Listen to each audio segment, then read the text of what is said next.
Hello, everybody. This is Mr. Dotcher. I'm here to read Crispin, The Cross of Lead, chapters 30 through 33.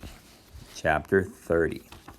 It was not long before we approached the wooded outskirts of the little village. Its name was Lodgecott, as we would later learn.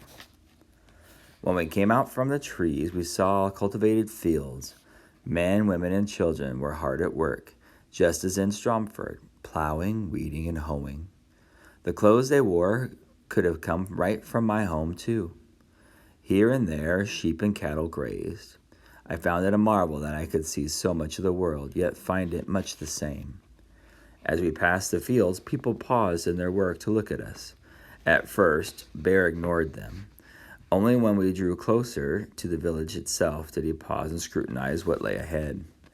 "I don't see any sign of trouble," he said. I looked around. "What kind of trouble?" I asked. "These people looking for you. Now play." Though nervous, I put the pipe in my mouth and began to make music. Even as I did, Bear began his dance. So it was with that we entered the village. If the village of Lodgecott had been exchanged with Stromford, I don't think the world would have noticed. It contained the same cluster of small dwellings along a single rough road, but one with two structures larger than the rest. Every house was roofed with thatch and had walls of wattle and daub.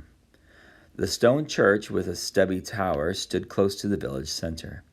On a low hill not far away I spied a manor house. It was larger than the other houses, but not by very much. As we came into the village proper, dogs, pigs, and children approached us with a snuffling curiosity. They made sure to keep their distance. It was harder to say who was dirtier, the children or the beasts. The women emerged from cottages to stare at us guardedly, keeping their young children behind their skirts. One of these women had whispered an exchange with a child who promptly raced off towards the church. Remembering what I've been told, I, still playing music, headed straight for the church, too. Even as we approached it, a priest emerged, no doubt alerted by the children. He was a younger man than Father Quinnell, short, thin, with large round eyes and a stubble of ill-shaved beard. He did not appear very clean. His robes were quite soiled. Frowning, he stood before the church door, his hands clasped before him. I stepped aside and let Bear approach. He danced right up to where the priest stood, and then with my astonishment halted and sank to his knees, pulling off his cap. I stopped playing and hoped my unease did not show. "Most revered Father," Bear said in a voice loud enough for all onlookers might hear, "I know I'm the Bear, am a juggler. My son and I have made our way from the city of York, going towards Canterbury to perform sacred penance. We do humbly beseech your blessing." The priest visibly softened. "My boy and I beg your gracious permission to perform some simple songs and dance for the greater glory of God, for this village, and for his grace, King Edward, England's warrior king, with whom I have the honor of fighting on the victorious fields of France." Then Bear bowed his head, but tilted it somewhat to the side, so as to keep an eye on me. I think he even winked. The priest looked at Bear, then at me, then at Bear again. "Do you know sacred songs?" "I do," said Bear. Hands clasped together in prayer, he began to sing. "Mary, maiden, gracious and free, vessel of the Trinity, whose gracious listens unto me as I greet thee with my song. Though my feet unclean be, and my hopes remain unborn, thou art the queen of paradise, of heaven, of earth, and all that is. Thou gave birth to the King of bliss without a sin or sore, putting the rights to all who are poor, winning life for us evermore." At the conclusion of his song, Bear bowed his head, crossed himself, and clasped his hands over his chest, the image of humility. The priest was clearly pleased. Smiling, he raised his hands over Bear's head and pronounced a blessing. At this, Bear jumped up and nodded to me. I took it to be a signal to resume my playing, which I did with gusto. It was not long before most of the townsfolk had gathered around us in a great circle. Off to one side, I played the music while Bear performed in the center. Midway through his dance, he gathered up his leather balls and began to juggle. I could hear the oohs and ahs from the crowd, as Bear added first a third ball, then a fourth. Then when he stepped forward and snatched a mazer from the hands of one of the onlookers and added it to the revolving mix, there was laughter and applause. The young man from whom he had taken the mazer was a small, one-eyed youth. He wore a patch over his other eye. He also had a thin, scraggly beard that seemed designed to proclaim he was older than he was. Though others roared at Bear's antics, this young man took offense at Bear's gambols, and with growing anger made 3 attempts to snatch his mazer back. Each time Bear, with great dexterity, seemed to offer him the mazer, but then at the last moment tossed it high. This was done to the great hilarity of the crowd, but to the increasing resentment of the young man. Finally, muttering curses under his breath, the young man stormed away. No one seemed to care. Attentive to what I'd been taught, I approached Bear. Still dancing and juggling, he inclined his head to allow me to remove his cap. I took it. Holding it before me, I moved about, saying nothing, but begged for coins. To my great delight, received a few pennies as well as some bread. When Bear was finally done and stood all in a sweat, people gathered around him, even as children surrounded me and pelted me with questions. What's your name? Where are you from? Where are you going? How'd you learn such things? Is your father the biggest man in the world? Were among the questions I was asked. I started to respond honestly, but caught myself and gave another name, another place. As for Bear, remembering what he had said, I claimed him for my father. At length, Bear called me to his side. Led by the priest, who was nothing but smiles now, we entered the church. Many of the village followed us inside. One of them I noticed was a one-eyed young man who had returned. He gazed at Bear with such malevolence I thought he might offer harm. The church was like my own at Stromford, though with different imagery on the walls. In particular, there was a vision of Jesus harrowing hell, the demons frightened to behold. Before the altar, both Bear and I knelt, and I at least prayed. And where will you be going next? The priest asked afterwards. The onlooker seemed as interested in our answers as was the priest. The great Wexley, for the fair, the feast of John the Baptist, Bear returned, but always towards Canterbury, he added. There are many villages about, the priest informed us, but you need to be on the alert for a notorious murderer. I've been gazing at the images on the wall, and now I turn to listen. What do you mean? Bear said to the priest. At a village north of here, I'm not sure which, a boy went mad. After robbing the manor house, he killed a priest. I hastily looked down, lest I give myself away. But then I shifted. I became aware that the one-eyed young man was staring right at me. God mend all, Bear cried with horror, making the sign of the cross. Can't they find him? No one knows where he fled, the priest said, but an official came here along with a troop of armed men. They say the youth is very dangerous. He's been declared a wolf's head. There's a 20-shilling reward for his taking, dead or alive. I'm grateful for your warning, Bear said, stony-faced. We would love to earn that money. Who is your lord here? Lord Furnival, the priest replied. And though he's gone for these 14 years, we received word that, give thanks to God, through gravely ill, he has at least returned to England. We pray daily that he may recover and that we may see him soon. God is kind to those who love him, Bear said. How did you learn this news? He sent a courier, a man named Dubray. With many gracious words, Bear took leave of the priest. Then he mingled with the townspeople and asked them many questions about their crops, their harvests, the life they led. And though I wished desperately to speak to him, I kept away. Chapter 31. That afternoon, when we left the town, Bear told me to play. So it was that I departed the village as we entered. I played music while Bear danced. This time we were followed by a host of gleeful children. Gradually, the children abandoned us. It was only when we were entirely alone that Bear ended his dancing. Then I stopped my playing too. Did you hear? I blurted out right away. They're accusing me of murdering Father Quinnell. I heard. That priest also said Lord Furnival was their master. How can that be? These lords of the realm own more land than God himself. Now we need to hurry. But when the priest named the courier that had come to them, I didn't recognize the name. Did you? It was a man my village's steward. John Aycliffe met in the woods. Father Quinnell spoke his name, and the young one-eyed man you teased, the one who got angry, I've been trying to notice things. He was paying close attention to me. Bear shrugged. We're strangers. For some strangers are threats, and they look at us accordingly.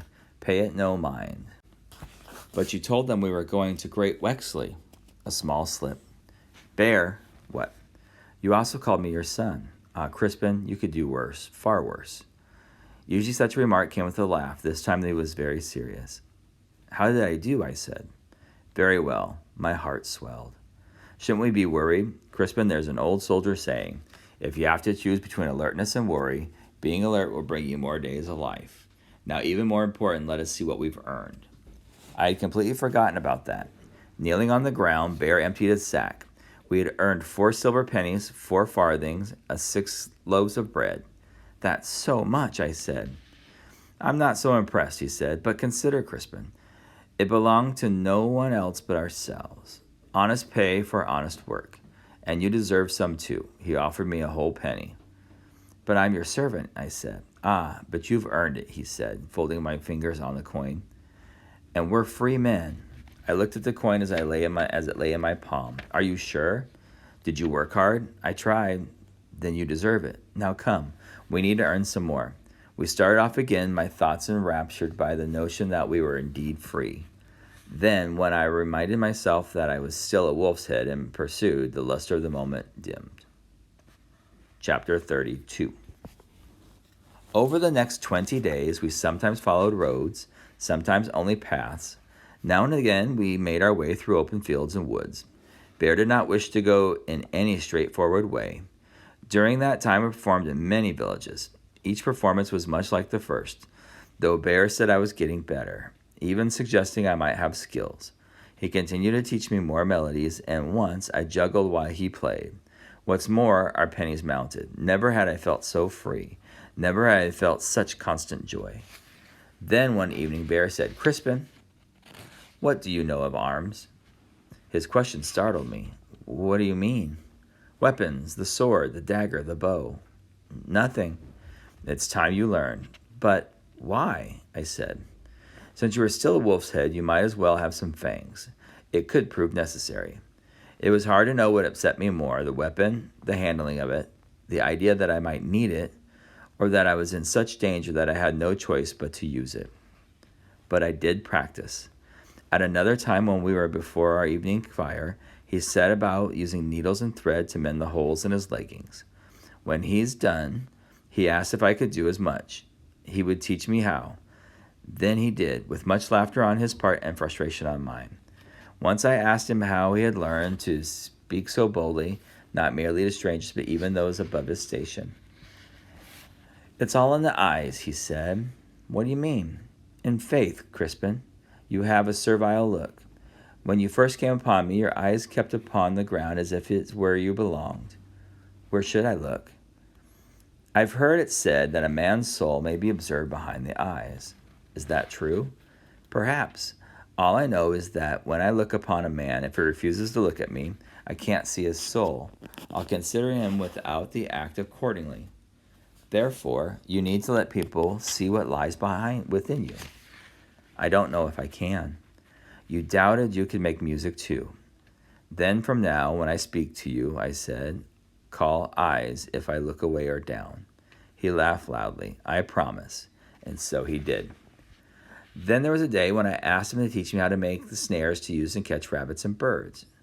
I do not catch enough, he asked. The only reason you caught me in that abandoned village, I said, was because I had no food. What if I'm alone again? He looked at me curiously. You're right, he said with a rueful smile, and commenced to teach me as well. At 2 places where we performed, we learned more for the search for me. Though we discovered nothing new, it meant that they were still looking. One night, just before he lay back to sleep, Bear said, Crispin, tomorrow we enter Great Wexley. What will happen there, I said. Only God and his heaven knows, he replied. But, he added, if you pray tonight, Crispin, pray that the devil does not know first. That put me in mind of the images of the demons at the church at Lodgecott. Bear, I asked, what do you think the devil looks like? I suppose the devil has as many faces as there are sins. At the moment, however, I think of him as Lord Furnival. Why him? So much of the land we pass through and the misery belongs to him. He treats his people badly. Bear, you won't betray me, will you? He gave me an angry look. How can you even ask? Forgive me, I said, but it has happened. And do you think I will? I don't want it. Frowning, he considered me for a while. Crispin, he said, you must know I care for you. Perhaps you remind me of what I once was. And as the devil knows all too well, liking goes many leagues with me. True, you're as ignorant as a turnip and perhaps a cabbage, but you have a heart of an oak, small acorn though you are. What say you becoming my apprentice? I'll teach you as much as I know, the juggling, singing, dancing, the music making. I'll be your teacher, not your master. Would you care for that? Very much, I said, barely able to speak. He extended his great hand to me. I grasped it. Then it is done, he said. You are henceforward my true apprentice. Then he lay down and went to sleep. I could not. Though I was excited by Bear's promise, I was very nervous. Shall I or shall I not trust him? I fumbled for my cross and was about to pray for guidance, but found myself pausing. I had already asked God for much, and he had given in abundance. Perhaps it was time for me to make the decision for myself. With that thought, I put the cross away and took a deep breath. I would trust Bear. The decision would be mine and mine alone, but I would stay alert for all the might yet to come. That decision made, I lay down and stared at the stars until I fell asleep. Chapter 33. We set out early the next day, beneath gray skies and scuddling clouds. The road was muddy, the air moist and cloying. I was anxious, though Bear tried to wear his customary cheerful face. I sensed that there was an unease on his part, too. Of this, however, we gave no voice. At first we traveled as we usually did, alone. By midday, however, people had begun to join us on the narrow road. As we drew closer to Great Wexley, their numbers increased. To see so many added to my disquiet. Bear, who had come to know my humors well, worked hard to calm me. You don't have to worry, he said. You'll be safe. In the name of Jesus, I'll see to that. As the road began to widen, it became more and more crowded. Knowing how ignorant I was of everything, Bear tried to explain some of what had passed. That one is a pilgrim, he said, pointing to a man walking very slowly, his head down. Notice his gray robes, as well as the heavy metal cross round his neck. With his hood up and eyes cast upon the ground, he's surely reflecting on his many sins. From the look of it, he'll probably need to go all the way to Agnavan to see the Pope in his French palace, or perhaps go as far as Jerusalem. A close wagon came by, its wheels rimmed with iron, something I'd never seen before and marveled at. Pulled by large horses, it was surrounded by a group of men armed with glaives. The wagon Bear assumed contained some rich lady in search of a wayward husband. How do you know? I'm only guessing. Could it be a rich man? It could, he said with a laugh, and he looks for a wayward wife. There are many peasants with baskets and sacks upon their backs. One woman I saw bore 2 buckets, each one dangling from a shaft, the shaft balanced on their shoulders. Some folks walked beside their wagons, others pulled them. Children were equally engaged. Bear pointed out London, Flemish, and Italian merchants, identifying them by their particular garb or badges. There were also a great variety of priests, nuns, and monks. One monk wore his black robes of the Benedict order. A Dominican, they preach well, was in white. Still another was in rough brown robes and sandaled feet. He's a begging friar from the Franciscan rule, Bear said. They take their sacred vow of poverty to heart. May God always look kindly on him and his kind. He made me give the friar a penny. Some officials were, he said, from the county. 1 or 2 on horseback. He claimed he had come from the royal court of Westminster, close to London. Have you been there? I asked. I have, he said, as if it were a common thing. There were tradesmen, traders, tinkers, masons, carpenters, hauling good of one kind or another. Bear indicated a doctor, a lawyer, and an apothecary. One man astride a great horse was, as he said, a tax collector. He was closely guarded by armed men. Just to see him made Bear irate. By the roadside were scores of people crying goods for sale and trade. Their offerings were laid out in stalls, low tables, and places of cloth, even on the ground. For the most part, they were dressed more poorly than the others I had seen. Once a troop of helmeted soldiers passed us by. They were chanting raucously, pushing people aside as they came. In their hands were long yew bows. Quivers of arrows were on their backs. Aside from the sheer number of people, what struck me most were the many ways people dressed, along with a great variety of colors to their clothing. Color I had never seen before, nor could ever name. It was as if rainbows had come to earth, draped themselves on folks, and paraded along the road. I soon realized it was not just words I had to learn to read, but what people wore as well. The town will be crowded, Bear said. You'll see. People come from great distances. He seemed pleased. Though all but overwhelmed by what I saw, I was fascinated to be sure. I stayed close to Bear, and he strode forward with his great swagger. When people saw him coming, they hastily stepped aside, gazing at him in awe once he went by, and made me feel proud and safe. But now the market town of Great Wexley loomed before us as if it had sprung up from the ground. Its brown stone walls were immense, stretching away as far as I could see. Where do those walls go? I asked, for I had never seen anything so vast. They surround the town in the great circle, Bear said. Why a circle? To keep all the enemies out. Then after a pause he added, and in. Above the walls I observed spires, some with crosses, from which hang the host of multicolored pennants tossed and turned by breezes. It may seem odd, but it made me think of the town had long hair, and each strand blowing by wind was yet another color. I saw many housetops, too. It all seemed immeasurable. By now the people upon the road had swollen to such great numbers, the press became intense. A constant clamor filled the air. I kept turning about, trying to see and hear all of it, asking Bear what this or that might be. But he, no longer of a mind to answer my endless questions, strode on silently. I found myself reaching out to touch him, lest I fall behind.